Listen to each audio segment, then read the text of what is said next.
कम उम्र में ही उसके पिताजी का देहांत हो गया। घर की सारी जिम्मेदारी उसके कंधों पर थी। जैसे तैसे करके उसने लॉ की डिग्री प्राप्त की, लेकिन ट्रेडिशनल जॉब करने की बजाय उसने अपने पैशन को फॉलो करने की सोची। उसका पैशन था फनी वीडियोस बना के लोगों के चेहरे पे मुस्कुराहट लेके आना। उसने सोशल मीडिया पर बिना वल्गैरिटी की साफ सुथरी वीडियोस को अपलोड करना शुरू किया, लेकिन इनिशियल कमेंट्स में उसकी वीडियो को लोग देहाती और गवार कह के कमेंट किया करते थे। लेकिन उसने लोगों के कमेंट्स की परवाह नहीं की, वीडियो सोशल मीडिया पे अपलोड करते रहा और देखते ही देखते 15 मिलियन सब्सक्राइबर वाला इंडिविजुअल यूट्यूब स्टार बन गया। Yes guys, I am talking about Amit Badana.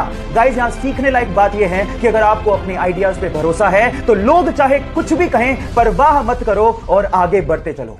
एक दुबला पतला सा लड़का अपने देश की सेवा करने के लिए फौज में भर्ती होना चाहता था और उसके लिए वो ट्रेनिंग भी ले रहा था। इतने में ही वहां पर आए एक फौज के जनरल ने उसे देखकर उसके सिलेक्टर को कहा कि तुमने इसको सेलेक्ट क्यों किया है, ये फौज में भर्ती होने लायक नहीं है। और इस चीज को प्रूव करने के लिए उस जनरल ने एक ग्रेनेड उस ट्रेनिंग ले रहे ग्रुप के बीच में फेंक दिया। लेकिन मजे की बात यह हुई कि जहां पर उस ग्रेनेड को देखने के बाद सारे लड़के दूर भाग गए, वहीं वो दुबला पतला लड़का उस ग्रेनेड के ऊपर कूद गया और सब लोगों को दूर हटने को कहने लगा। हालांकि वो ग्रेनेड नकली था, लेकिन इस घटना को देख के उस जनरल को समझ में आ गया था कि कद काठी होने से कुछ नहीं होता, साहस यानी कि जिगरा जिसके पास होता है, महान वही बनता है। आप लोगों का इसके बारे में क्या कहना है, चैट सेक्शन में लिखना मत भूलिएगा।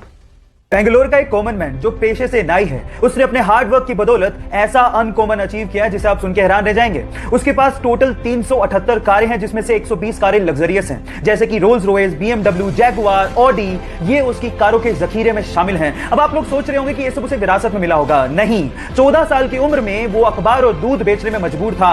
पापा के नाई के बिजनेस को वो आगे बढ़ा रहा था, लेकिन वो लाइफ में कुछ बड़ा अचीव करना चाहता था। फाइनली उसने एक रेंटल कार का बिजनेस शुरू किया और देखते ही देखते वो बेंगलोर सबसे बड़ा रेंटल कार बिजनेस बन गया। Yes guys, I am talking about Ramesh Babu. यहां सीखने लायक बात यह है कि अगर आप हार्ड वर्क और अपने आप पे बिलीव रखते हो तो लाइफ में कुछ भी अचीव कर सकते हो।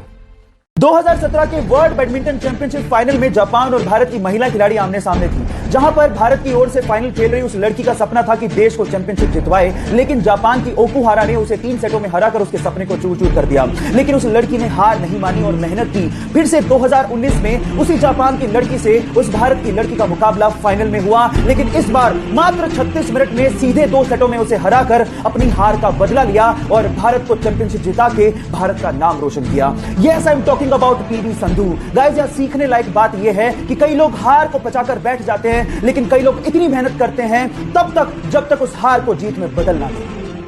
एक फूडी लड़की जिसे हेल्दी और टेस्टी खाना बनाने का और खाने का बहुत ज्यादा शौक है, लेकिन अजीब बात यह है कि उनका पेट ही नहीं है।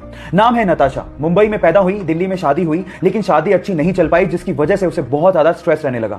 बहुत ज्यादा स्ट्रेस की वजह से उसके शोल्डर में पेन शुरू हो गया, लेकिन जब भी वो खाना खाती उनके शोल्डर में पेन बढ़ जाता। एक डॉक्टर से अच्छे से चेक करवाने के बाद उस डॉक्टर ने बताया कि उसके पेट में ट्यूमर है और सर्जरी करनी पड़ेगी। सर्जरी के दौरान जान बचाने के लिए उसके पेट को बाहर निकालना पड़ा। अब हालात ये थे कि अब वो जो कुछ भी खाती वो सीधे उनके शरीर से बाहर निकल जाता। अब सर्जरी के बाद उनके पास सिर्फ 2 ही चॉइस थी, या तो वो जिंदगी जीना छोड़ देती या फिर वो भरपूर जीती, और उन्होंने सेकंड चॉइस को अपनाया और फाइनली आज वो द गटलेस फूडी के नाम से फेमस है। नताशा की जिंदा दिली के लिए मैं उन्हें दिल से सलाम करता हूं। इस पूरी दुनिया में एक ऐसा समंदर है जहां पर अगर आपको तैरना ना भी आता हो तो भी आप कभी डूबोगे नहीं। यह समंदर इजराइल में है, जिसका नाम है डेड सी यानी कि मृत सागर। अब आप कहेंगे कि इसको मृत सागर क्यों कहा जाता है? क्योंकि नॉर्मल समंदर के पानी की तुलना में इसमें 8 गुना ज्यादा नमक की मात्रा पाई जाती है, जिसकी वजह से कोई भी समुद्री जीव जंतु या फिर वनस्पति इसमें पनप ही नहीं सकती। इसमें मिनरल्स और सॉल्ट इतने ज्यादा है कि इसकी वजह से इसकी डेंसिटी बहुत ज्यादा है और उसी वजह से आप इसके ऊपर फ्लोट करते हैं और कभी डूबते ही नहीं है। क्या आपको इसके पहले तक ये फैक्ट पता था? और अगर नहीं पता था तो चैट सेक्शन में लिखना मत भूलिएगा।